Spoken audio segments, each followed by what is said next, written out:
Okay. take off Okay. or whatever. So yeah, use that one. All right. Sounds good. All right. Usually short. Go ahead and mute 5. Jimmy Doolittle.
Good evening. I wouldn't be anywhere else either. Although tomorrow night, or Friday night, you need to be here too. You're in Theater in the Woods. If you're confused or lost, you found the right place. We wouldn't be anywhere without our sponsor, M&M's. Wave at the M&M man when you leave the theater.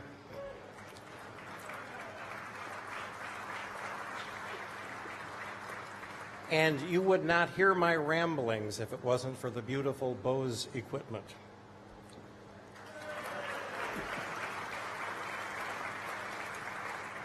It's surprising when equipment can make me sound something other than Donald Duck.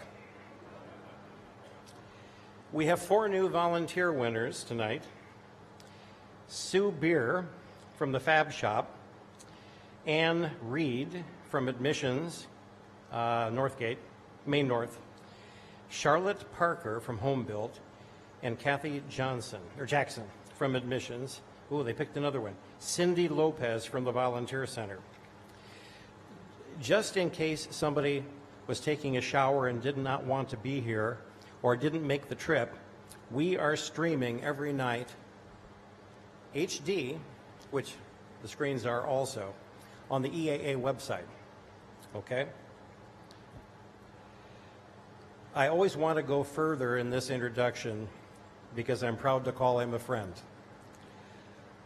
My friend, David Hartman.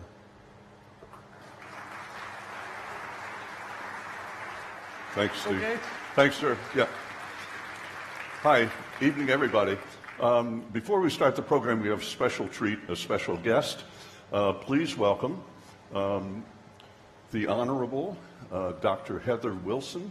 She is the Secretary of the United States Air Force.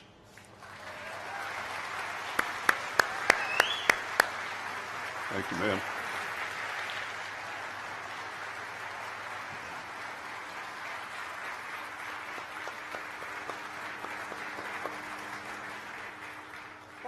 On behalf of the 660,000 members of the United States Air Force, our airmen wanted to welcome you to tonight's event.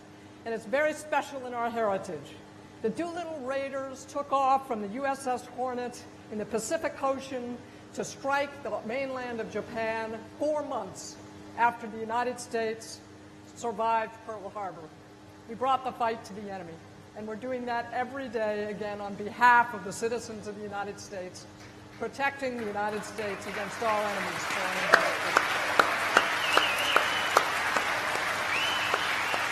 So I wanted to welcome you to tonight's event and welcome to the families and the descendants of the Doolittle Raiders. Yeah. See if we can crank up the...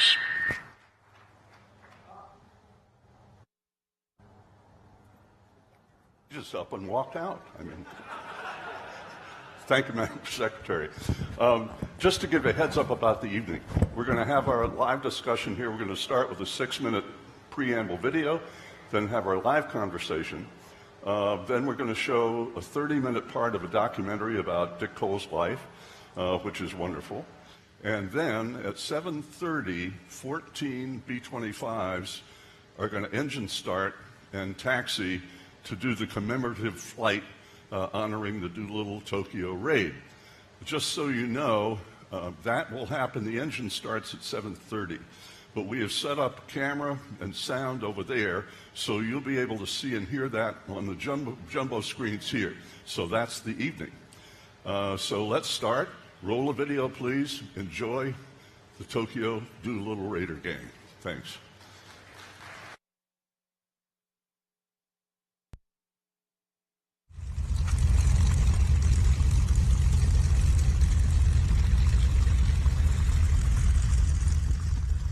I was assigned to the ferry command set up at Dallas, Texas. And when I got to Dallas, I was reassigned to the Douglas plant at Tulsa, Oklahoma as a ferry control officer.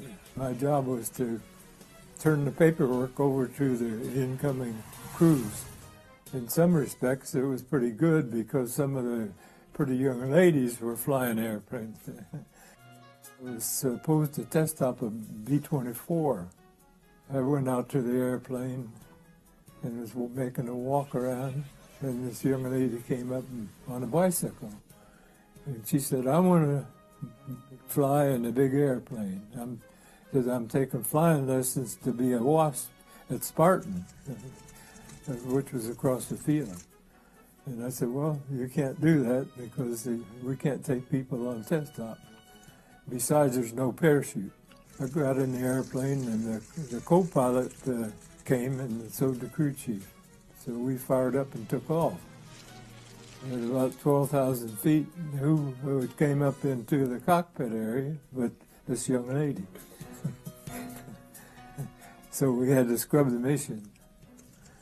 And we got on the ground, and I was filling out the form on, and the co-pilot that took out a match cover thing says, here, gave it to her and said, put the telephone number on here. She did, wrote it out, and gave it to me.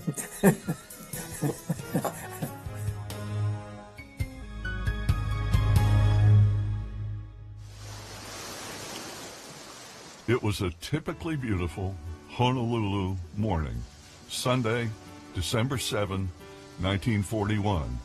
Some were on their way to church, others sleeping off Saturday night fun, while the military and civilians enjoyed their quiet, comfortable, complacent dawn.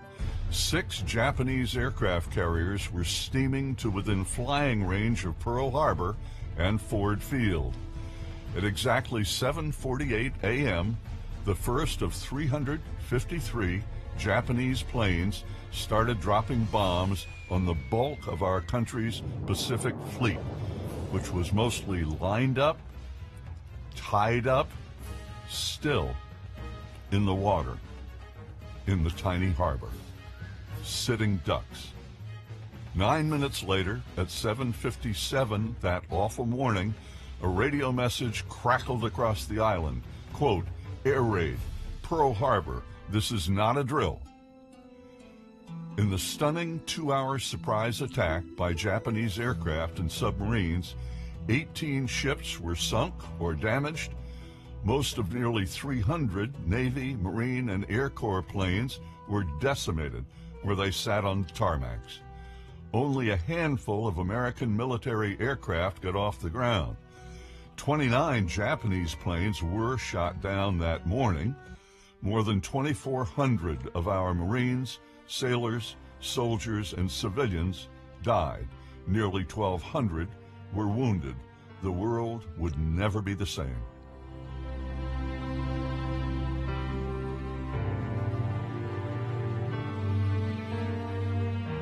In a speech to Congress and the country the next day, President Roosevelt, declaring war on Japan, referred to the previous day of the attack, quote, a date that will live in infamy.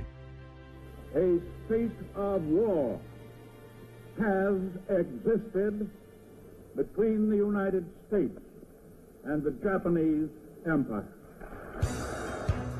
Admiral Yamamoto, the Japanese fleet commander who masterminded the attack, said, quote, I fear all we have done today is to awaken a great sleeping giant and fill him with terrible resolve, unquote. Little did he know. Fortunately, 75 years later, our countries are friends. The Japanese attack was intended to not only destroy much of our Pacific Fleet, but our morale as well. Roosevelt responded by pressing our military leaders to strike the Japanese homeland as soon as possible to send a message that attacking America was a big mistake. On April 18, 1942, just 4 months later, 80 American airmen, led by Lieutenant Colonel Jimmy Doolittle, in 16 B-25 medium bombers, successfully attacked many targets in Japan.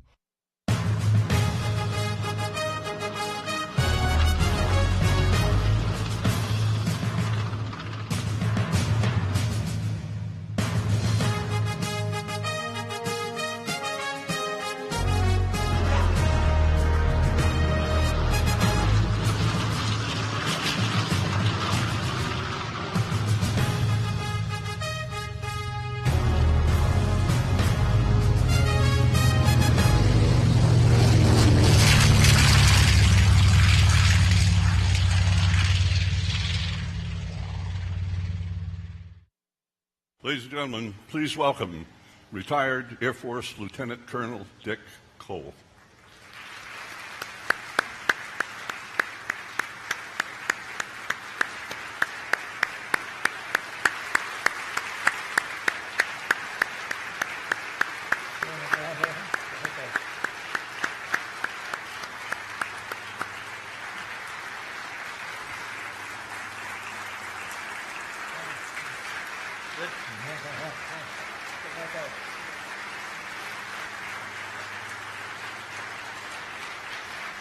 They're all standing up.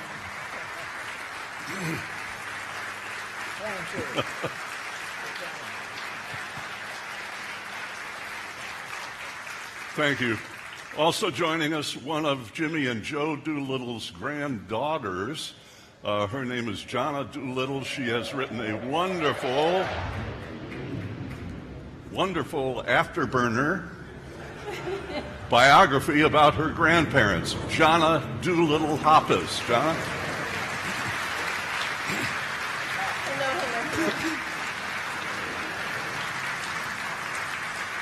And a grandson of Jimmy and Joe Doolittle.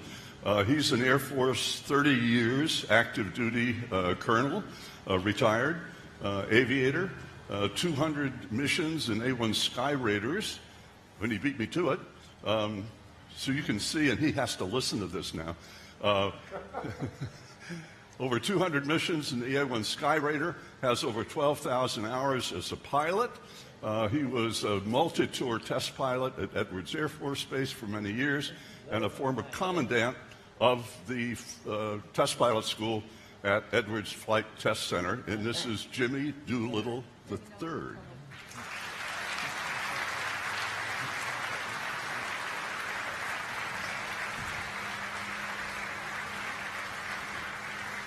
So you heard in the video about the president speaking to the country after the bombing of Pearl Harbor. It was just 3 weeks later, on December 21st, when he sat down with the military leadership and said, the United States has got to bomb Japan and do it soon and do it in secret. Pretty tall challenge at the time. There was one bomb group, the 17th, stationed and based up in Pendleton, Oregon, that already had B-25s, and it was decided then that that was the aircraft would be the only one possible that could get off an aircraft carrier. So, Dick, there you were as a co-pilot, right, in the bomb group up in Pendleton, Oregon, flying anti-submarine stuff in the Pacific. But very soon there were new orders, and the whole bomb group was ordered back to South Carolina. What did they tell you the reason was to go back to South Carolina? Well, the fellow we were ordered back there to do a little training and then go to Africa. Hold on just a second. We'll get your mic around here. Go ahead, try now. Yeah. So they told you what when you were in South Carolina? South Carolina, and do some training there. And then we were headed for Africa, North Africa. For Africa? Yeah. But at some point, you were transferred down to what is now Eglin Air Force Base. Yeah. When did you know that you were not going to Africa, that there was something else that they had in mind? I don't remember the exact date, but it was probably after 2 weeks or 3 weeks that we had arrived at Columbia. Right. Yeah. Did they say anything to you about a volunteer mission? They passed the word. The way our crew got the word was we had to read the ops board every day, and it said they wanted for a dangerous mission, and you had to put your name there. The pilot that I was screwed up into Columbia with put his name up there too, and we were going as a crew.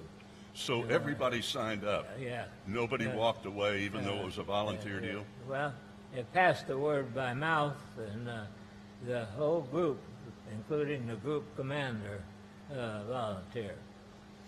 Now, at some point, very soon after that, they moved you to what's now Eglin Air Force Base.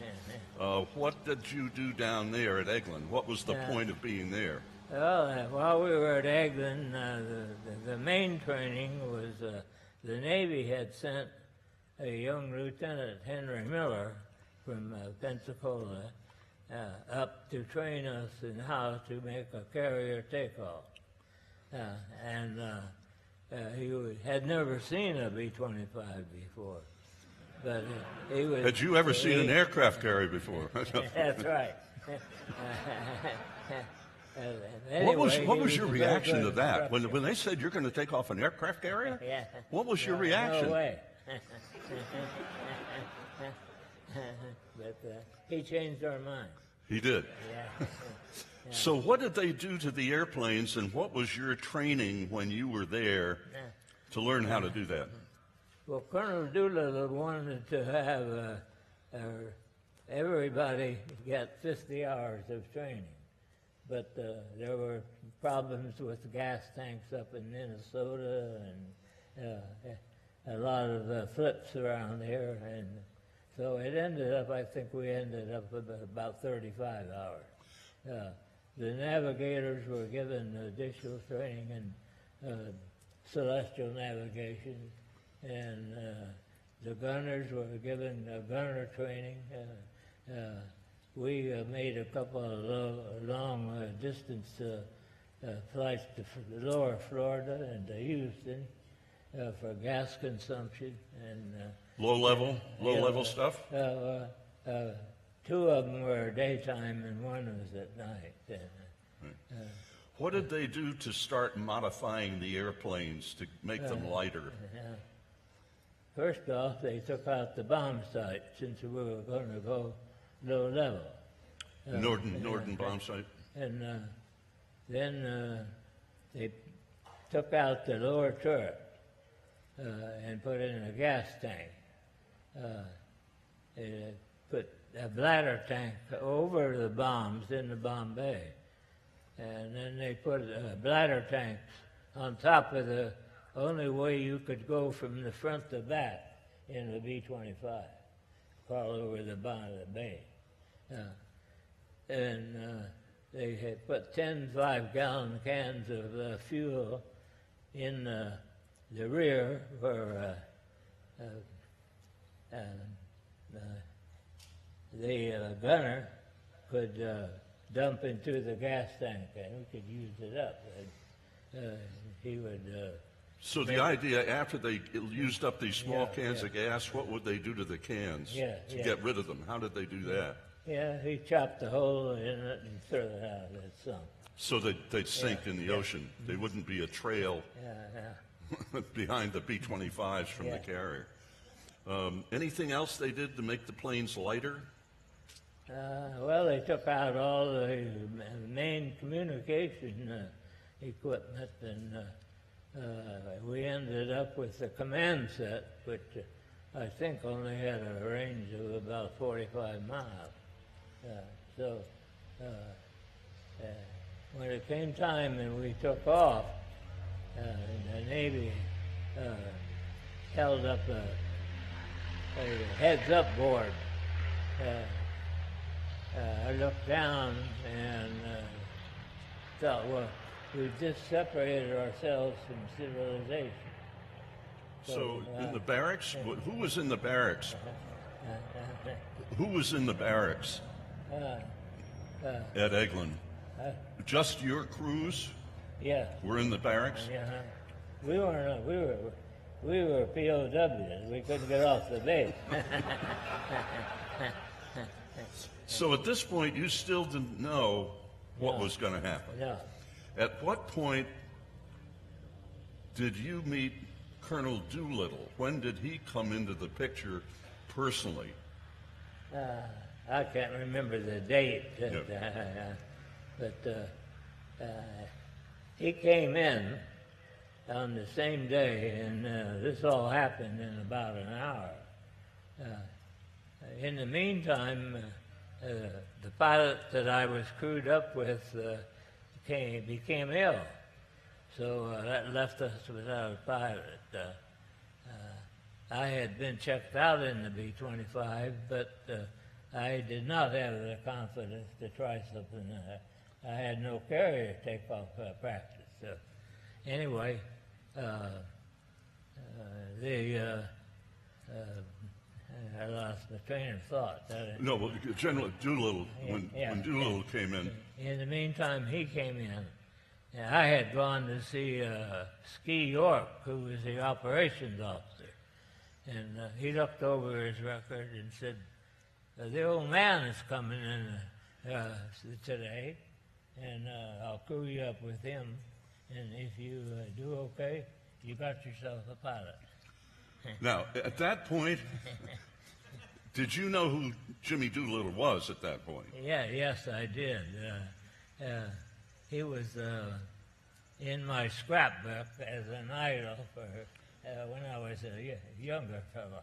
Well, you grew up in Dayton, yeah. Right? Yeah. And did you ever go down to McCook Field and see them fly?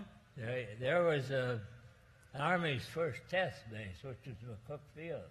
It was within bicycle riding of where I lived. So I spent a lot of time over there. So what was your thinking when you found out you were going to be sitting right seat to Jimmy Doolittle? What went through your head? Yeah, well, put it bluntly, I was in a state of awe on the whole trip. So. The whole trip? Yes. So, do you recall your first flight with him in the left seat? Yes, he came in, and all he did was take the pilot seat that I had arrived there with. Right. And by 3 o'clock, we were on the way to South Florida with him, just our crew. Right. He went down to someplace right around Miami to have some kind of a little conference with somebody. The next morning, we were on our way to Bowling Field in Washington, and after that, to Wright-Patterson, and then back down to Egland. So we had he was very gracious with letting me fly straight and level.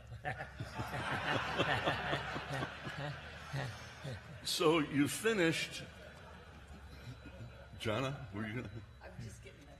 Yeah, great. Yeah, thanks. Do you recall what it was like trying to get the airplane? I mean, they'd marked the runway like a carrier deck.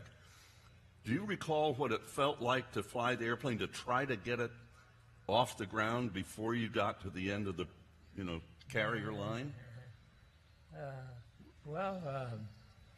Lieutenant Miller flew with everybody, and what he did really was get the Army pilots to bring the control back to the least line of resistance, which was B0, to get the maximum amount of thrust. Right. Because at that time, if you had an engine cough or go out, well, that was the end of it. Yeah. The end. Literally, yeah. Right.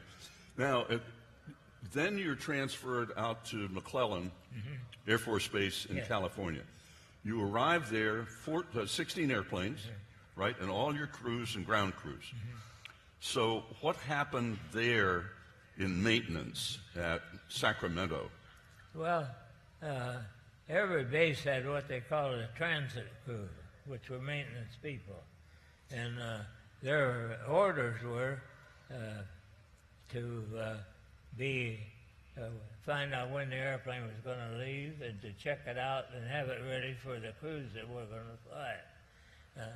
Unbeknownst to those people, they didn't get the word that the tech reps back at Egland had set the carburetors at a 0 degree heading, or not a heading, but consumption, and so forth.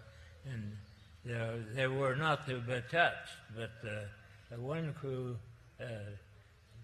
did not either ignored it or they forgot about it or didn't know it at all. And this was what caused a little problem. So what was the problem? How did they're tinkering with the engines? What did it do to the engines? Well, it made the gas consumption back to normal, which we didn't want. We wanted to be under that. And I've always thought that Ski York had to very high fuel consumption. And this is why he dropped his bombs on Japan and went to Russia. And landed in Russia later. Yeah. But what did Colonel Doolittle say when he found out that these ground crews were messing with your engines? Well, to say it gracefully, he got a little heated up.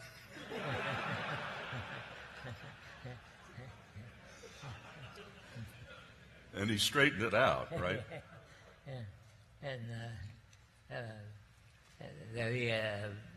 One of the things that happened there was that he had to fill out a clearance, and Jack Helder was next to him, and he filled it out and pushed it away, and the clerk behind the desk said, he's head for a lot of trouble. And Jack says, he sure is. So within a couple of weeks, they take all the airplanes, you fly the airplanes down to Alameda, right? And they start loading them onto the Hornet. Now, what happened the night before you sailed from Alameda? What were you able to do? You POWs, what were you able to do?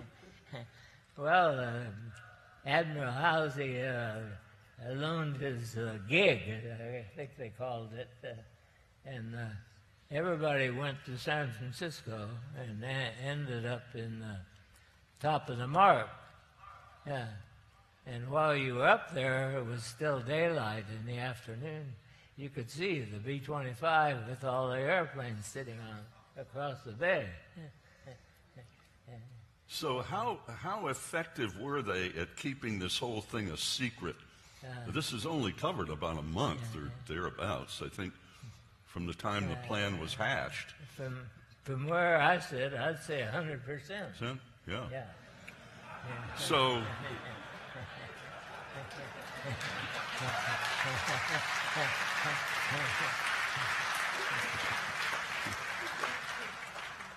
And even from you.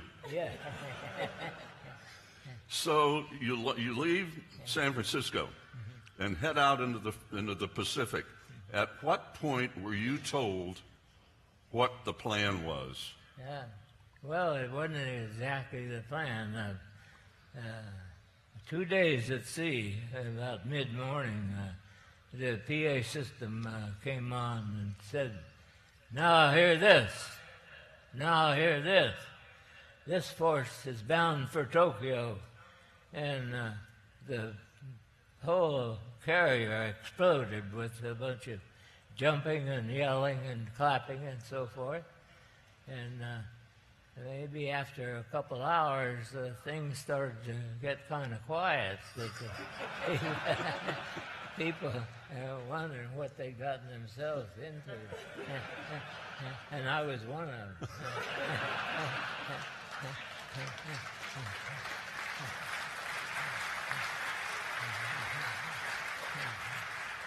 So did Colonel Doolittle give you all a chance to still say you wouldn't go? The way he handled that problem, I would venture to say that had the question come up on the carrier, he would have made the same comment before. He gave everybody a chance to back out with no problems. And everybody stayed. And everybody stayed. Now you're steaming across the Pacific there was, how close did they want the Navy say they could get the carrier to Japan before you would launch? This is a scuttlebutt words, but we were told that whoever got try it through 500 miles into Japan. Right. Other times it was said to be 400, but at any rate it was about 300 miles farther than where we had to take off from. So you were spotted by, yeah, right okay. Now what were those picket ships? What were they? Actually, they were a long distance or fishing boat, but the Japanese had set up a picket arrangement with a high-frequency radio at long range in contact with Tokyo all across the entrances to the Tokyo area. Yeah. So you were spotted early, and then did somebody sink those? The cruiser Nashville, Colonel Admiral Halsey gave orders to sink it. But it was too late. But they had sent a message back to Japan that they had seen two carriers, but they were wanting to wait for a confirmation, which was not going to come because the Nashville had sunk the fishing boat. So how did that change the plan about when you were going to launch for Japan? I don't think I can answer that. That was Halsey's job. Right. Yeah. But you launched a day before you originally planned to launch, right? Yeah. 24 hour, about 24 hours ahead of time. Yeah. You were the first plane to launch, right? Now, did you wait for? Was there any kind of join up when the other planes came up in the air? Was there any kind of join up with the other B-25s at all? No, we flew in a single at a time, and the reason was that we would have used up too much fuel waiting on the others to go. As it was, it took an hour for all the airplanes to be launched. What altitude did you fly?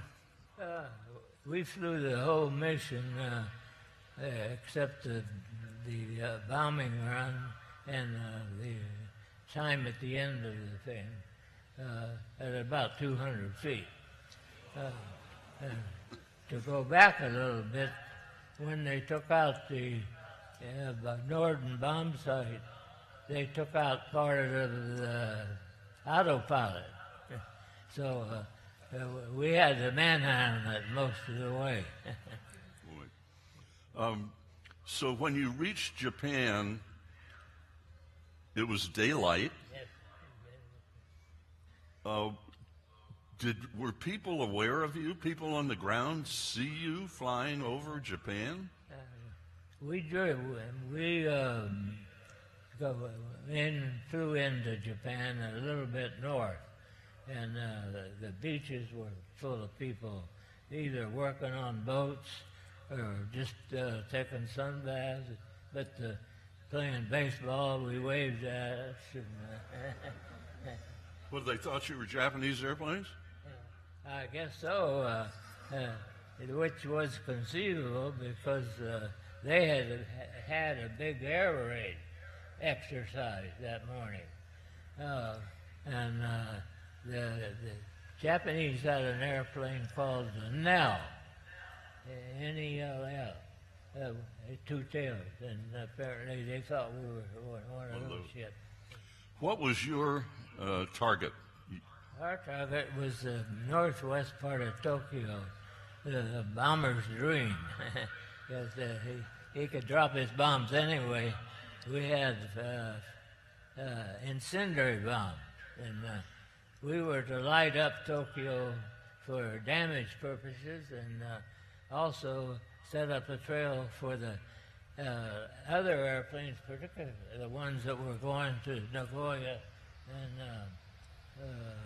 down the chain. What was What was the process flying in? At what altitude did you drop the incendiaries? 1,500 feet. 1,500? So you popped up? Yeah. Well, how'd you do? Well, pretty hard. Easy target to miss. So that was all good, yeah? Yeah. So then you headed for China. Yeah. So how did that go? We climbed, went back down on the deck, and about 100 miles we turned toward China because we didn't want the Japanese to know we were going to it. We flew a heading that Hank Potter had given us all the way across the China Sea. Had you picked up a tailwind at that point? We may have, but we weren't aware of it. What happened was that Hank Potter passed up a note and said that we were going to run out of fuel 180 miles short of China. So at that time, Colonel Doolittle said, well, we better have our ditching procedure down there. And so we got our ditching procedure with vests and so forth.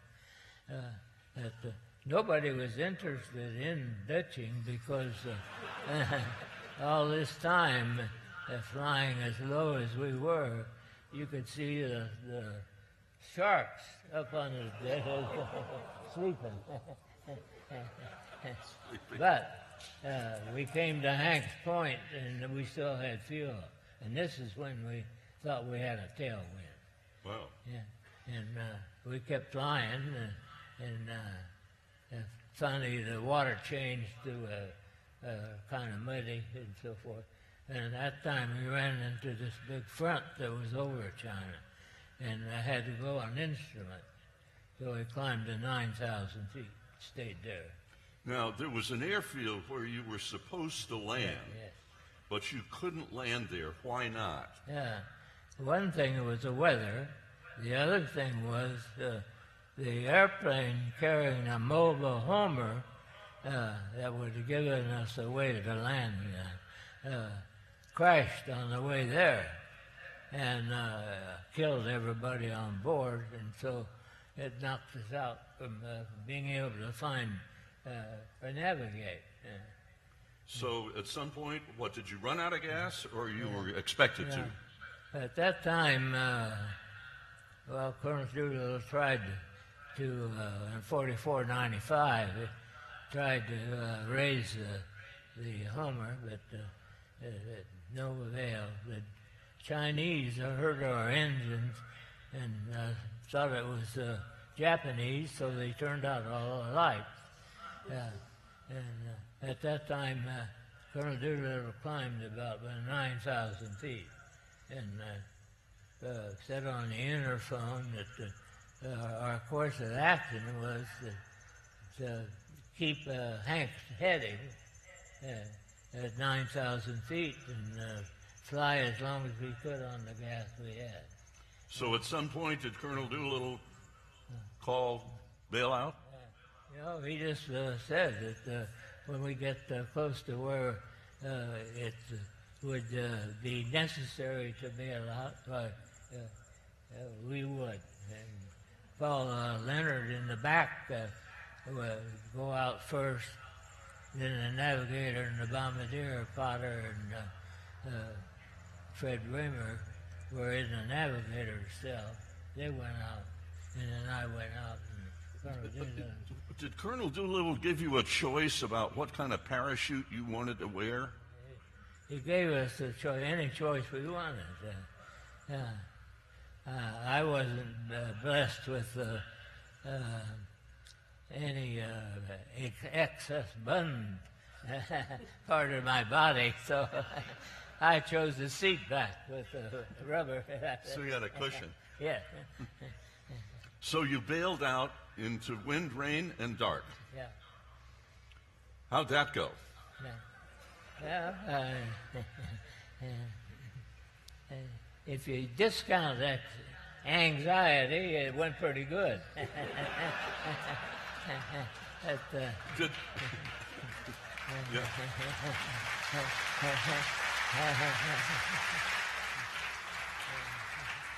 Do you remember how hard you pulled on your ripcord? I do, and I also found out that they don't give you a Purple Heart for self-inflicted injury. I gave myself a black eye. So where did you land? I had the best part of the deal was that I did not hit the ground. And the terrain was very dangerous. Lots of cliffs and hills, and it was one worry after another. Somebody asked Churchill about life, and he said, "Life is this one damn thing after another." Right. But anyway, I spent the night in the tree. So what did you do with the parachute? Did you? I clipped off the excess stuff and made a backpack. And the next morning, when things had cleared up, we all had a compass and were warned to walk west, because if we went east, we'd walk in the hands of the Japanese. So what did you? At some point, you saw some kind of a building. What was it? At dusk, I came out on a cliff, and down below was a kind of a semi-military affair, 2 or 3 buildings. So I walked down and was accosted by it had a Chinese national flag flying on it. Otherwise, I wouldn't have gone down there. He took me to a building. It had nothing in it but a table, and on the table was a sketch on a piece of paper of a 2-tailed airplane with 5 parachutes coming out. I finally got him to take me where he took the gentleman that made the drawing. We walked into this highly camouflaged, kind of a cave building that the way they illuminated the thing was by candle, and there was an overcast inside the building. I could sense somebody on my right. In the meantime, they had brought in a brighter light, and it was Colonel Doolittle. And I said, "Boy, am I glad to see you." And he greeted me and said he was happy I didn't get injured and so forth. In the meantime, they brought in the rest of the crews, and we were all together that night. When Colonel Doolittle and one of your crewmates went and found the airplane, what was Colonel Doolittle's attitude about what you had accomplished? Well, Paul Leonard, the crew chief, the Chinese would only take 2 people up to the crash site. So Colonel Doolittle took Paul, and they were looking over what was there. And early on, the Chinese people had been there and cleaned it up pretty good. There's a picture you see with Colonel Doolittle sitting on the wing of the crashed airplane, and he was very dejected. And these are Paul's words, not mine. And Colonel Doolittle said something about they're going to court-martial me because I've lost all the airplanes, and I don't think at that time he was thinking about the fact that he had done what they wanted to do. And the reason that the mission was designed. It was designed, number one, to let the let the Japanese people be told that their island was able to be bombed by air.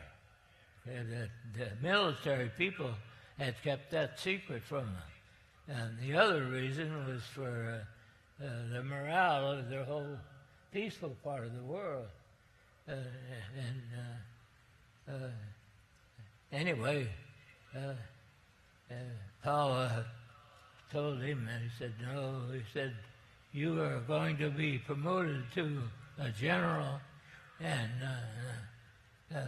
be a member of the congressional bombing. And he said that he thought that he'd get the Medal of Honor.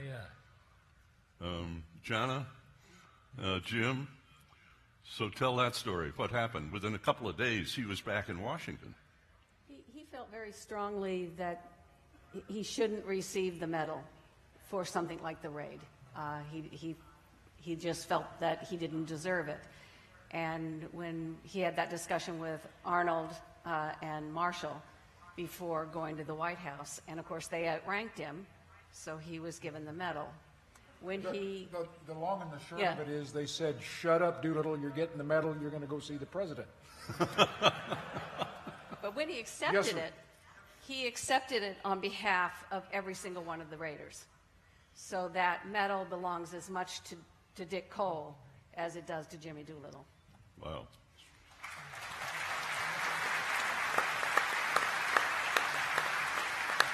Yeah. Jimmy, you know, you knew your grandparents really well for years and years. How much did he ever talk about these accomplishments of his, going back to, you know, the first guy to fly under a hood and all the engineering stuff and all this in the radon too? How much did he talk about that stuff? Sir, he was extremely hesitant to talk about anything about World War II. You know, Dick mentioned riding his bicycle down to McCook Field in Dayton in the mid-20s, and the general would smile and stare off into space and tell wonderful stories about the good days at McCook Field. He loved McCook Field. He loved doing the blind flying experiments with the Sperry's and funded by the Guggenheim Foundation. I think it was in his heart of hearts, he believed that developing the blind flying instruments was certainly the most important accomplishment of his entire life. Wow. Jana, it's hard, it seems, to talk about your grandfather without talking about your grandmother, named Joe. That's very true. I mean, I adored my grandfather, but I worshiped my grandmother. You guys called her Mama Joe, right? Yeah. And she was. I mean, I grew up with 79 extra uncles, didn't you? So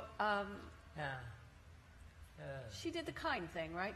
Well, Colonel Doolittle was very educational oriented, and all this time that we knew him, and before that, he had in mind that he was going to be an aeronautical engineer, and he was the first one to graduate from MIT with an aeronautical engineer doctor's degree. And while he was doing this, he would copy things down in his handwriting and take them home, and Joe would translate them into the way he could use them. Yeah. Quizzed him. Yeah. How often would you and your flight partners wind up at the Doolittle house, wherever it might be? Did you spend time with the Doolittles? Most of the time it was at the reunion. At the reunions? Because otherwise he was one place, we were another, and we were still in the service. So it would have been very hard to work on any kind of get-together. Ladies and gentlemen, Lieutenant Colonel Dick Cole, Jonna Doolittle Hoppus, and Jimmy Doolittle. No.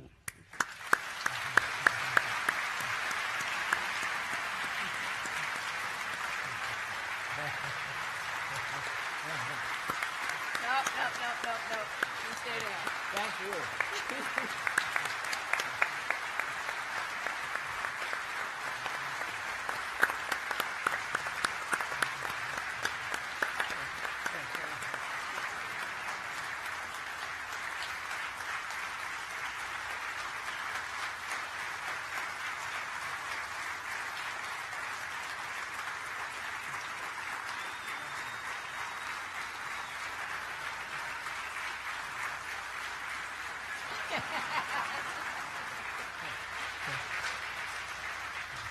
Ladies and gentlemen, thank you. Roll the video, please. Here is more Dick Cole. Watch the screen.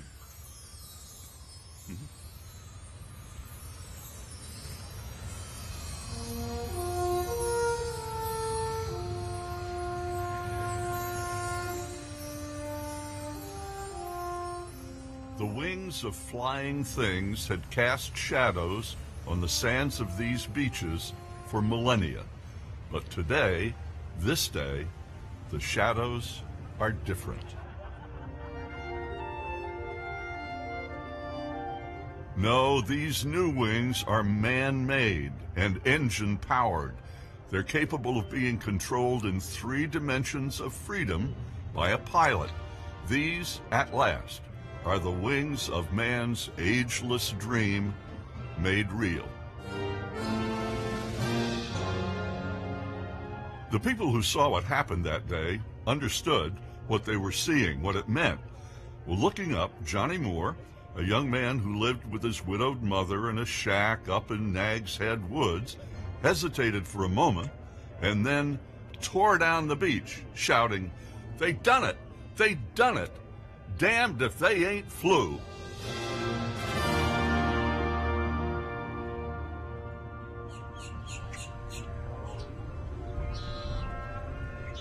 There was only one telegraph key in Kitty Hawk at the time.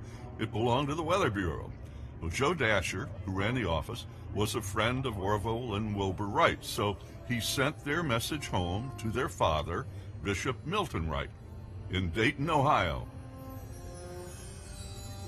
Neither Dayton, Ohio, nor the world would ever be the same again.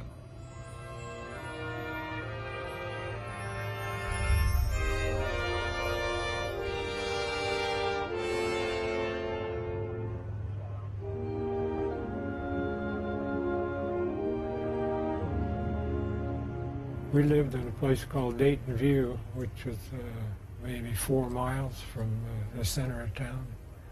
We would either walk or thumb a ride with somebody going into the center of town or ride the streetcar.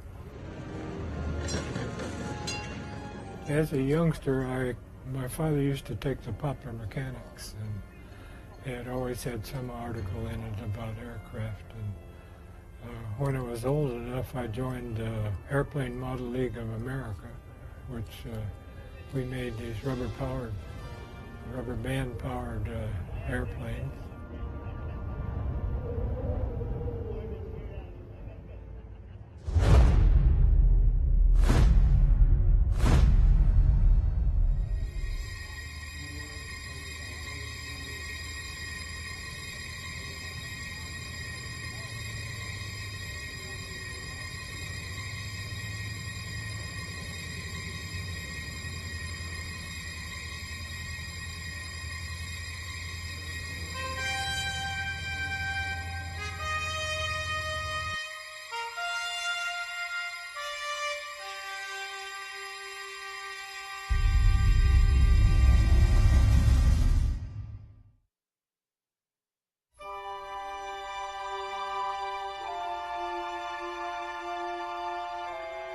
Richard Eugene Cole was born September 7th, 1915, just 12 years after that first flight at Kitty Hawk.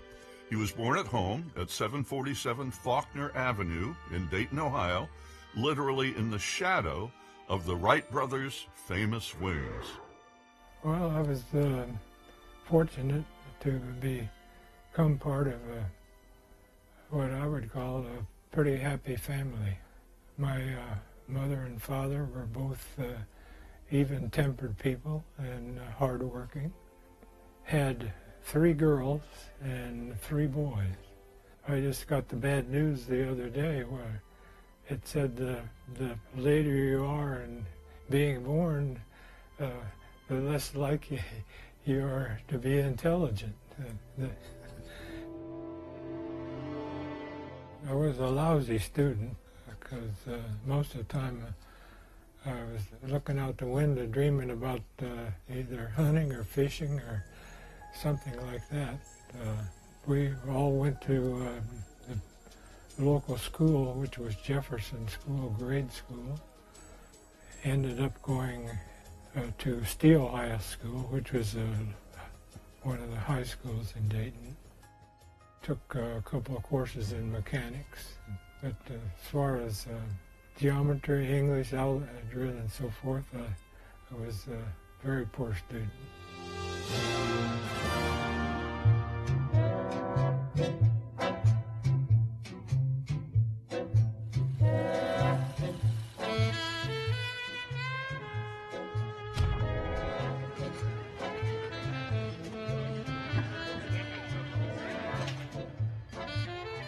My father was originally was a fireman on a steam train. Early on, there was an accident, and he lost one eye, so he had to look for another job. And my dad was fortunate enough to get a job with the city of Dayton, and he was able to work all through the Depression. Young people didn't leave the house. They stayed with the family, and it became a family deal, or do about everything you could to save money. Most everybody, if there was land available, kept a garden, and a lot of them were able to make enough in potatoes and corn and so forth, and canned food to last them through the winter. Basically, it was a penny pinching deal for just about everybody.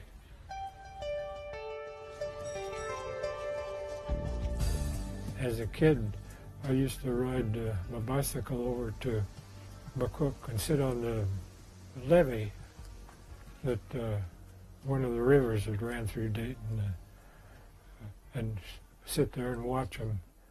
Some of the old timers. One of the biggest things I can remember, there was an airplane called a Barling Bomber that flew in and out of McCook Field.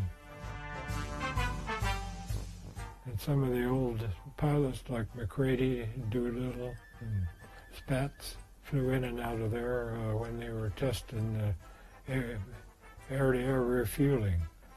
That was one of the pastimes that I had when I was a kid. After graduation, I looked for a job almost every day, and I couldn't find one because of the Depression. And I finally took a job working on a farm, $75 a month, room and board, and I was able to make enough money to start to college at Ohio University. That boy had been mesmerized by model airplanes driven by rubber band engines. He rode his bike to the levees along the greater Miami and Stillwater rivers to watch the great Jimmy Doolittle and the other legendary Army pilots sanctify old McCook Field with their pioneering test flights. That young man caught a break. I had heard about the civilian pilot training program, and I applied for it and was accepted. And I took my flying lessons there at the Vandalia Airport. And after I got my private's license, I applied for the Army training or the Navy training. And as a matter of fact, to get into the program, you had to sign a commitment paper that if there was any kind of emergency nationwide where you had to make yourself available. The Civilian Pilot Training Program, CPTP, was a training program sponsored by the U.S. government. Its purpose was to increase the number of civilian pilots. It also focused on military preparedness. The program started in 1939. The government paid for a 72-hour ground school course, followed by 35 to 50 hours of flight instructions at facilities located near 11 colleges and universities. The CPTP was a fabulous success. Eventually, it operated at 1,132 colleges and universities and 1,460 flight schools. Nearly 12 million flying hours were recorded. The program trained 435,165 pilots between 1939 and 1944. Dick Cole was one of them. I waited a while and finally got a little impatient and went down to Fort Thomas and enlisted in the Army and got sent to Randolph Field in San Antonio. After that training, I went to transferred over to Kelly and graduated from Kelly in July 1941.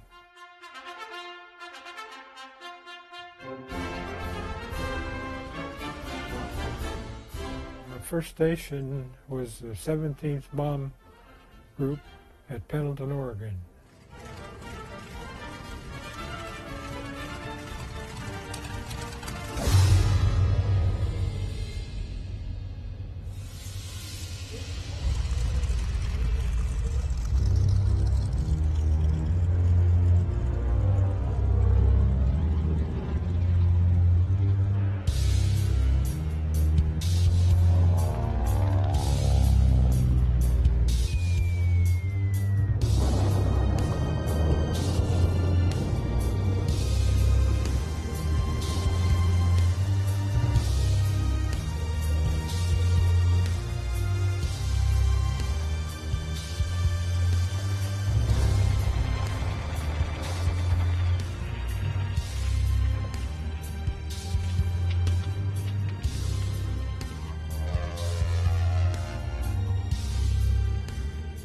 We were given what they used to call an open post, where you get like a 3-day pass.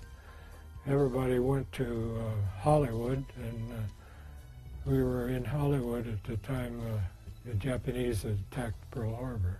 Getting the notice that that had taken place, we immediately reported back to March Field. 2 months later, in February, the B-25 equipped 17th Bombardment Group was reassigned to Columbia Army Air Base in South Carolina.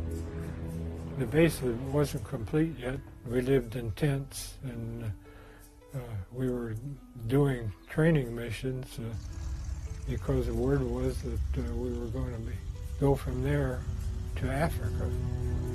A short time after we were there, the word was put out that they were looking for crews to go on a dangerous mission.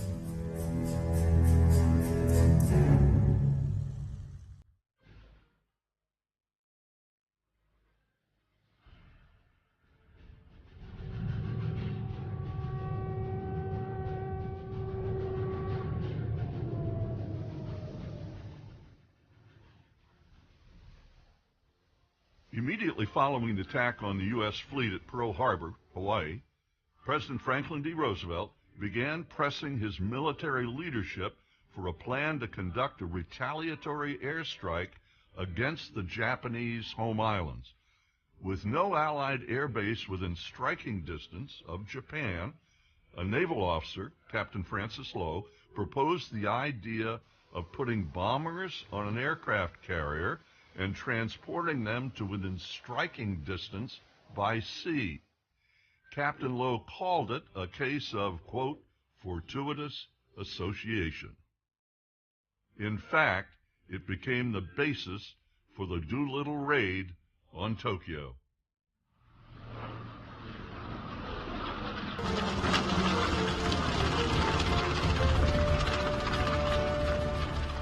Once it was determined that the B-25 would be the airplane used for the raid, the call for volunteers went out to U.S. Army Air Force's most qualified B-25 group, the 17th Bomb Group. I put my name on the list that was in front of the squadron ops. On the way to Columbia, I had received my upgrade to first pilot, and the pilot that upgraded me came around and wanted to know if we could go together as a crew. I don't know how we were picked, but we ended up being one of the crews that was sent to Eglin Field, Florida, to train for this mission.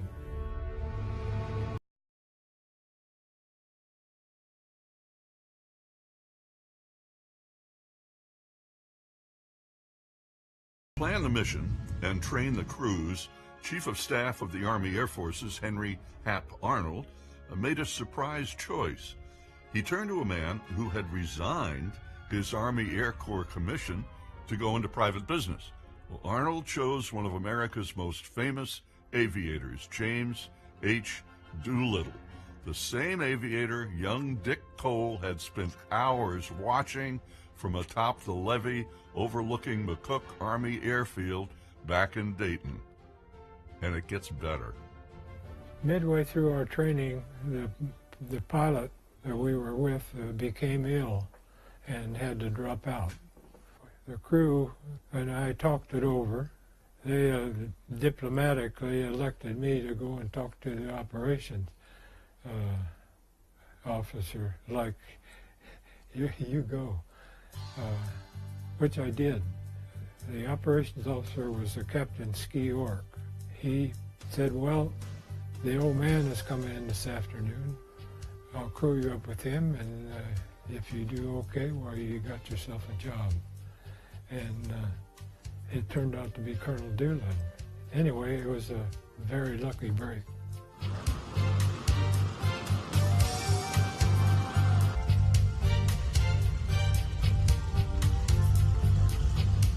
The Navy sent Lieutenant Hank Miller from Pensacola to show us how to make carrier takeoffs. It ended up that we knew we were going to take off a carrier because we had to practice it taking off on a dry runway. As we qualified on the takeoffs, then we did training in long-range flight, like we flew from Florida to Houston, Texas, or to Miami at low level. And navigators got training in navigation.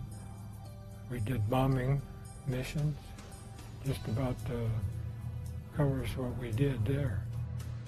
The crews were not told the target of the top secret mission, the Japanese home islands, nor were they told the date.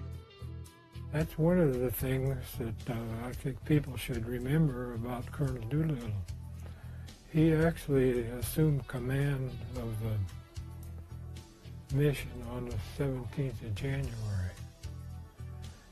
You know, they had already pre-selected the launch date of 19 April. And during that time, he had to plan the mission,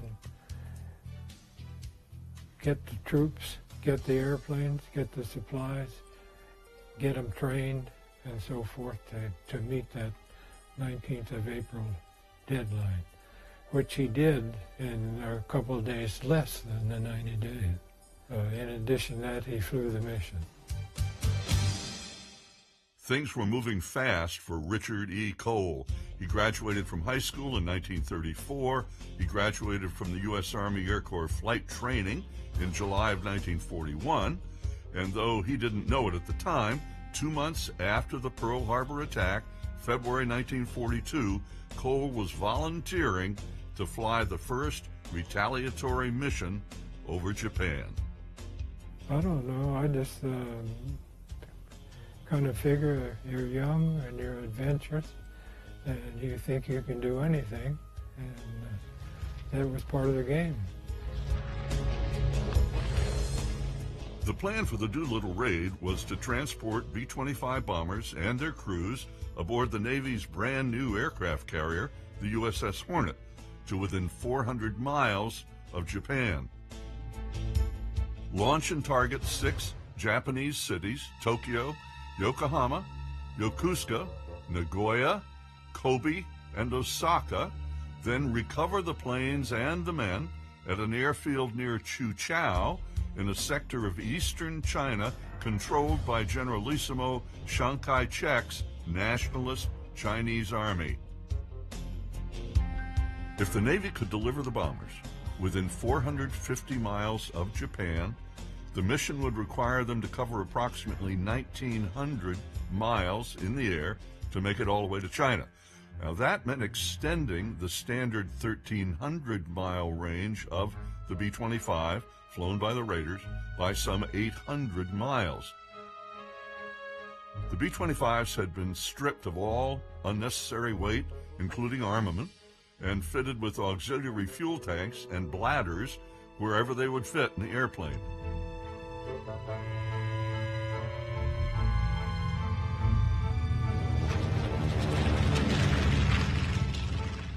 We got orders to leave England and fly to Alameda, California, which we did. We arrived at Alameda on the 1st of April in 1942. They loaded the airplanes on the carrier on the morning of April the 2nd. The Hornet set sail for the mission. The Hornet would not sail toward enemy waters alone. 2 cruisers and 4 destroyers accompanied the Hornet. Their job was to protect the vulnerable and very valuable aircraft carrier. The task force also included an oiler. It's a floating gas station that would refuel the flotilla in mid-Pacific. On April 8th, the aircraft carrier Enterprise steamed out of Pearl Harbor to rendezvous with the Hornet and its escorts. Admiral William Bull Halsey commanded the Enterprise. Its airplanes would provide defensive cover for the combined task force as it moved toward Japan. The greatest danger to the mission would be early detection by the Japanese. In case they were spotted early, the plan, and Dick Cole and the rest all knew it, would be to complete the bombing mission as long as the B-25s could make it to the targets in Japan. If they had no fuel left to escape enemy airspace after bombing, well, so be it. Well, one of the things that I think about is that I don't think that the raid should be singled out, because somewhere along the line they interject the thing that it was a suicide mission. I don't think it was any more of a suicide mission than the guys taking off from England going over to Germany, or the guys in Africa going up over Italy, or the AVG guys taking off fighting the Japanese over there. It was just signs of the times, and that's the way it had to be. And that's the way it was, and that's the way it was accepted.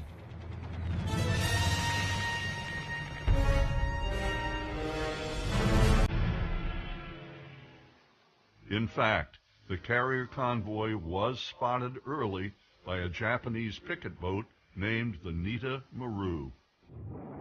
Though the destroyer Nashville sank the Japanese boat, a message had already been sent informing the Imperial Command of the fleet's presence. There was no choice but to launch early.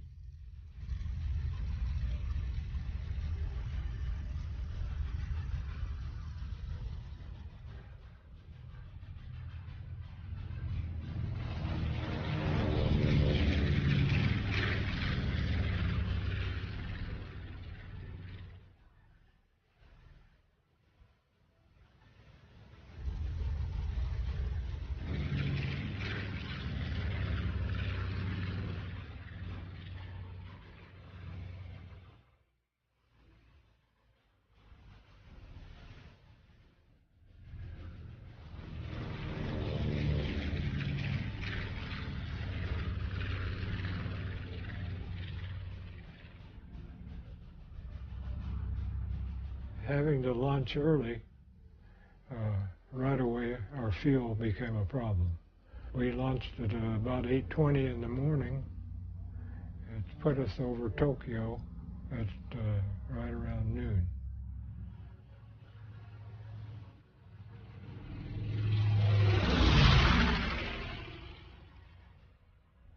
We shored into Japan about 20 miles north. We could see Tokyo Bay, and we turned south and took us on a course over Tokyo, east of the Imperial Palace.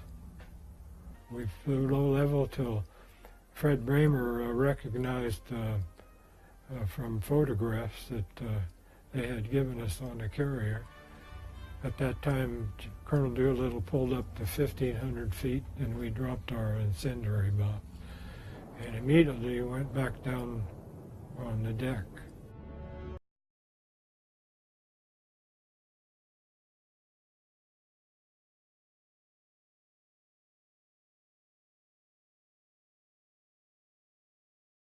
By the time they reached Yakushima off Japan's southwestern coast, visibility was down to 600 feet. The bad news was night was falling, and they were in a serious storm. The good news was the headwind was now a 25-mile-per-hour tailwind. It just might provide enough push to get them to the China coast in spite of the expected fuel shortage. The 15 airplanes that made it all the way to China had no chance to land safely. They had been flying more than 13 hours, and night had fallen. A homing beacon they had counted on at the airfield near Chuchao never transmitted. The airplane carrying it had crashed en route to the field. The B-25s were enveloped in a torrential storm. Finally, the Chinese, fearing they were Japanese airplanes, had blacked out all lights. As their fuel ran out, there was nothing to do but ditch or bail out. For me, the most scared and worrisome and whatever other adjective you want to use of the whole mission was standing in the airplane looking down at that black hole, because we ejected the hatch, and outside there was a lot of wind, rain, and lightning, and you were going to have to go through that hole into a foreign country, not having any idea where you were or anything about it. So maybe that was the scariest time. But drop down, or the descension, was a lot of lightning and wind and rain. And the worst part was that you had no idea when you were going to hit the ground. I was fortunate that my chute drifted over a pine tree, and I ended up about 12 feet off of the ground. So it was like jumping in a feather bed. It was raining very hard, so I pulled part of the chute in and made kind of a hammock affair and spent the night at a tree. When daybreak came, I had a compass and started walking west. And at dusk, I came out on a cliff. And down below, I saw a little cantonment of a couple of buildings that had a Chinese nationalist flag flying up above it. And the only reason I knew it was a Chinese nationalist flag was that the same emblem was painted on the AVG P-40s that I had read about before. Anyway, I walked down there and I was accosted by a young lad, and he took me to a building that was empty except for a table. On the table was a sketch of on a piece of paper of a two-tailed airplane with 5 parachutes coming out of it. So I finally got him to take me where he took whoever drew the sketch. I walked into this building and it was Colonel Doolittle. He is the one who had drawn the sketch. I said, boy, am I glad to see you. 69 of the 80 Doolittle raiders who left the Hornet escaped capture or death. 3 were killed in action as a result of the loss of their aircraft. 8 were captured by the Japanese. 3 of the POWs were summarily executed. A 4th died in captivity. The remaining 4 were repatriated at the end of the war. For the mission, all 80 Doolittle raiders received the Distinguished Flying Cross. The Chinese government also decorated all of the raiders. Those imprisoned and tortured also received the Purple Heart. 2 raiders were given the Silver Star, and James H. Doolittle was awarded the Medal of Honor.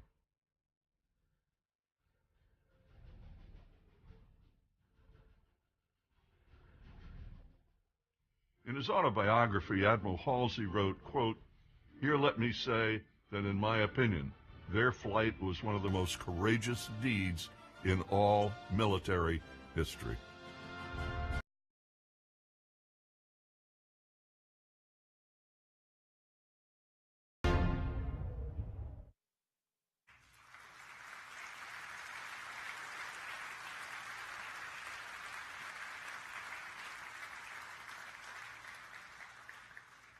What a privilege and honor it is to be a part of this evening.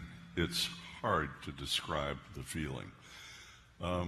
That's it on the video. Now direct your attention to the screens, and that'll be your ears too. Our hope is that right now they're supposed to be starting up the B-25s. So enjoy that show in the air and make it a wonderful evening. Thank you very much.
Sounds good.